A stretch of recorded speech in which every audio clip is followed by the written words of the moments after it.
These are sea-kindly virtues that many boats don't deliver. And take a look at the sparkle on that all-grip finish after a full season's use.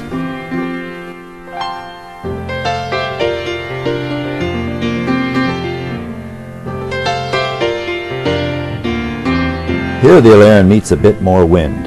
It's blowing about 15 true and she heels to the breeze, but that 2,200-pound bulb keel down below asserts a very firm righting moment that keeps the boat on her feet and driving forward.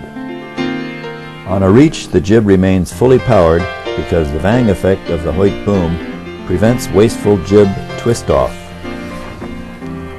On a more downwind course, the jib wings itself out like an automatic whisker pole, with the boom again maintaining leech tension for full sail power. This makes a very balanced rig for running free with full sail power.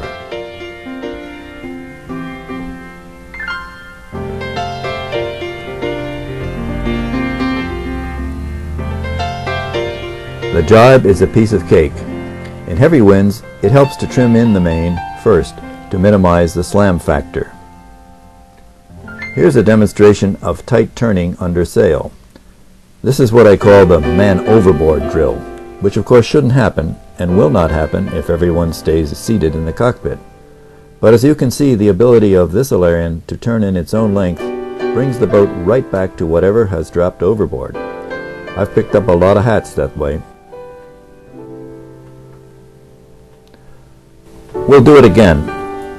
This may look like showboating, but it has a very useful emergency application, and 90% of the boats out there can't do it.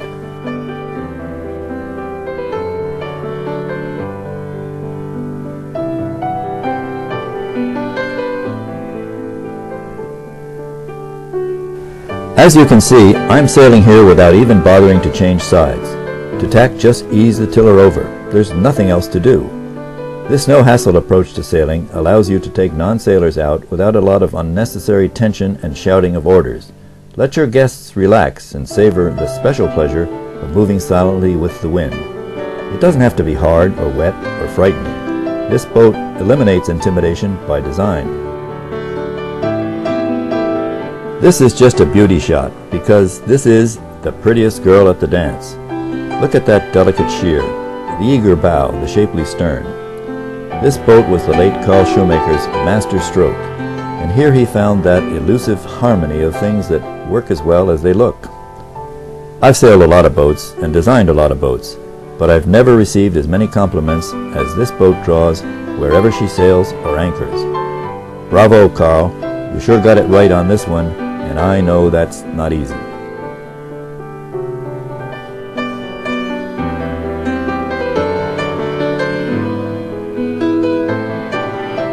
This will demonstrate the Alarion's directional stability.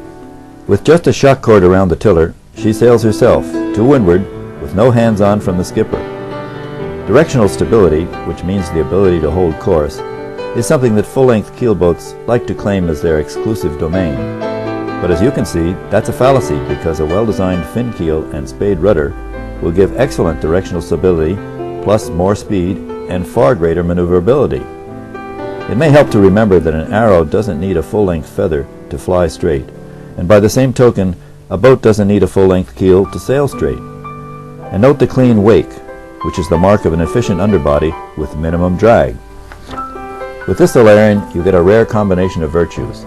She looks good, sails fast, turns on a dime, balances well, and completely relieves you of the need to line up crew.